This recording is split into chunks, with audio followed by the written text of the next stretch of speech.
Good day, folks. This is Greg Judy at Green Pastures Farm. Today I'm with the bull mob. These are our South Pole coming up 2-year-olds in April, May. So, yeah, we're grazing again. And glad to have some warmer weather where I can actually take my gloves off without my fingers freezing solid. This is nice. This is 30. I think it says 38 this morning. The bulls are enjoying their stockpile fescue pasture. This was under about 6 inches of snow, and then of course with the wind, we had some of that stuff 25, 30 below, just straight without the wind chill. It was, there was a couple mornings there it was 15 below. It was cold. The ground, some of this ground still has a little bit of a freeze left in it, but most of it's starting to thaw pretty good, and so we're having to be careful not to leave a mud event from excessive pugging, leaving animals on an area too long, or too many animals in a small area. So yeah, the boys are over with the cow mob this morning, and I came over here to do the bulls. I'm gonna set up a couple of paddocks and just kind of stay out in front of them. We like to do that on a Friday just to kind of keep everything. You don't want to go out there and not have a place to go with them. So anyway, yeah, it's just a beautiful morning. It's a beautiful morning. Folks, you just don't realize how precious life is. I had a really heartfelt phone call last night. Felt, well, extremely thankful that the guy survived. But he had a life-threatening event. He's a good friend of mine. I just tell you his first name's Jonathan, but he was just going out doing chores, doing the milking, feeding the cows, and all of a sudden he had a life-changing event. Terrible health issue, and ended up in the emergency room and ended up in the hospital for 6 days, and they weren't sure he was going to make it. And thankfully he did. I think he's going to come out of it and be okay. But the last thing he said to me when we got off the phone, he kind of told me the ordeal. I didn't know anything about it until he called me. But the last thing he told me is like, Greg, we get busy with the daily rigors of life, and you just don't appreciate how important your health is. I mean, you don't have your health, you don't have anything. And a lot of it goes back to what we eat. Jonathan's extremely healthy. It's just one of those rare things that happened to him. But he did say, the way we take care of our bodies and the way we exercise and eat goes a long ways to living a healthy life. And nobody's going to do that for you. So, I've had people say, Greg, when are you going to retire? When are you going to back out and just, sit back and take it easy? It's like, what? Why would I want to deprive myself? Something that I worked my whole life to accomplish was to be out here with my livestock on the land, getting exercise every day, enjoying my animals in their natural environment. Why would I want to quit doing this?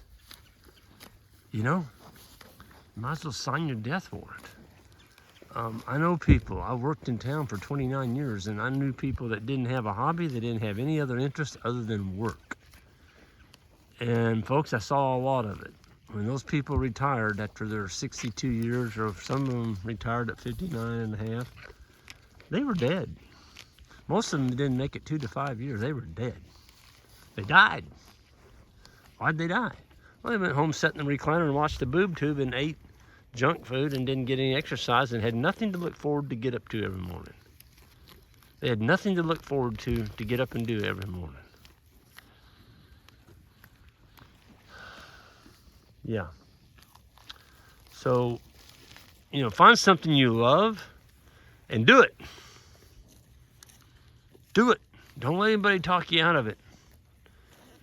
I have people all the time, girl, you need to back out. Hand it off. Forget. Go out and enjoy your life. Don't just quit working on it. I'm like, you can't talk to people like that. They don't understand. This is enjoying life right here. Watching these bulls eat fescue this morning in last week of January, that's enjoyment to me.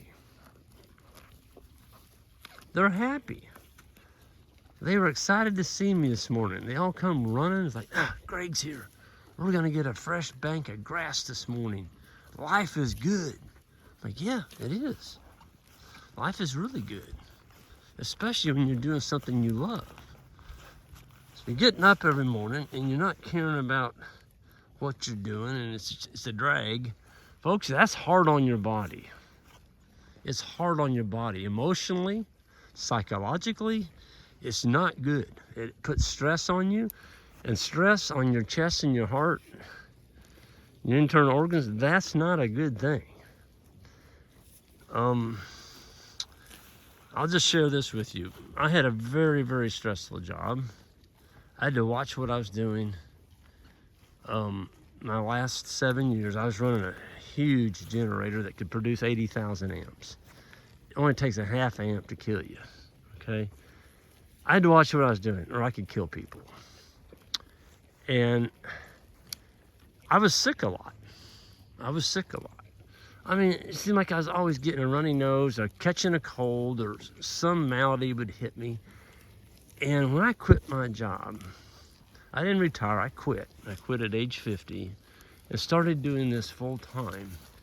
Folks, that's when I stopped getting sick. I mean, I'll still get, I'll get a common cold or something every now and then. It's just part of life, but I'm not sick all the time. I'm not sick, and that's because I don't have the stress. I took that stress off of my body, and so my body's not trying to shut down from stress all the time.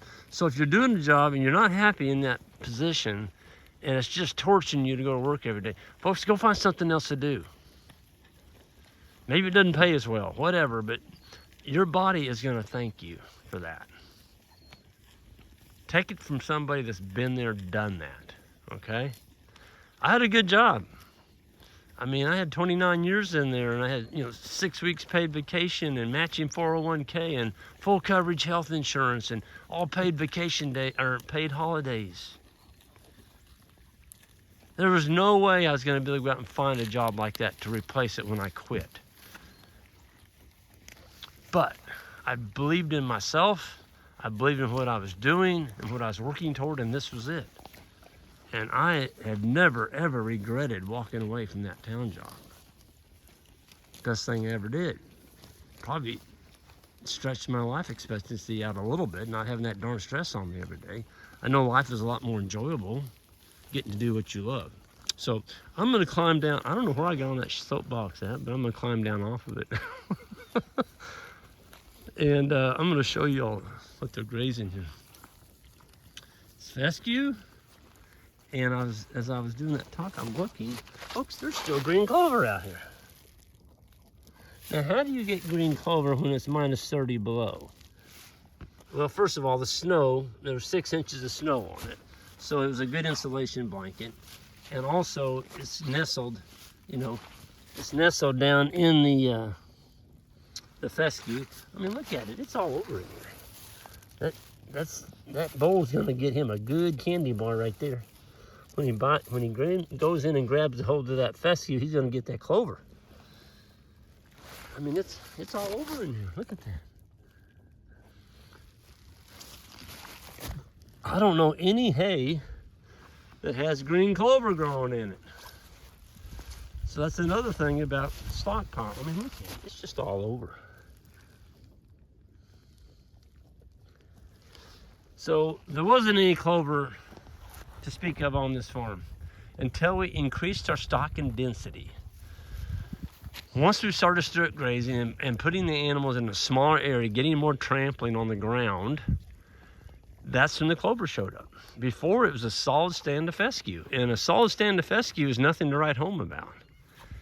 it's not good because it has more of a chance to give you issues with the endophyte. See, the clover and all the other species of grasses in here help offset the toxicity element of the fescue. They're getting a little bit of that clover.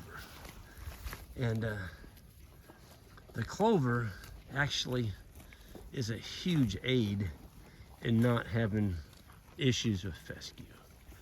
So how do you keep clover and fescue? Well, you got to beat the fescue up, beat it up with the hooves, and trample it, and next thing you know, there's seed in that seed bank. And it will come back, okay? That seed will come back. I wanted to show you, so here's where we worked on the autumn olive, and it got really, really mad. We evidently didn't get these right here painted. We got it cut, but we didn't paint it. Look at this one. I mean, we nailed that sucker. It's dead, it's done, no more. And so to me, if I'm gonna do it, I wanna do it right. This one didn't get painted. And you can tell it, see, it's all coming back. So it got cut, but it didn't get painted. And you know that happens when you're cutting hundreds of them, or thousands of them. There's one or two you might miss, and they'll show their heads the next year, I promise you that. But this was the part that the previous landowner said, I'm done. It's the reason he sold the farm. I can't keep up with it. That's what he told me. I can't keep up with it. And what he was talking about was that dude right down there. Folks, there was hundreds of those on this ridge. Hundreds of them. And that little steel electric saw and our gas saw on the big ones, we got them. We got them last year. And you still see the stumps. There's some stumps right there. Those stumps will rot out quick because, see, these are a softwood. But I don't think I can kick that over right now. Oh yeah, I did. Look at that. I just busted those off.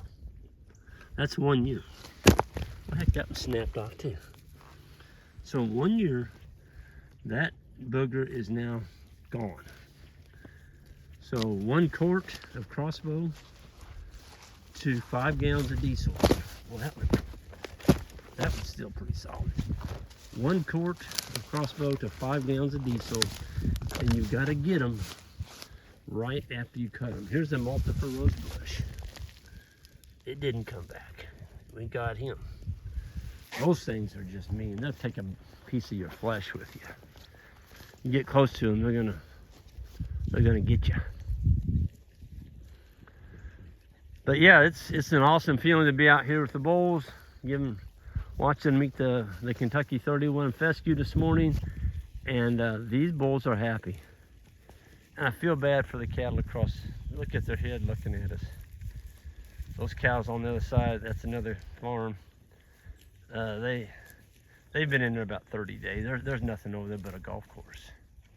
That was chewing on a cedar tree. Look at that. That animal's chewing on a cedar tree. They're chewing on cedar.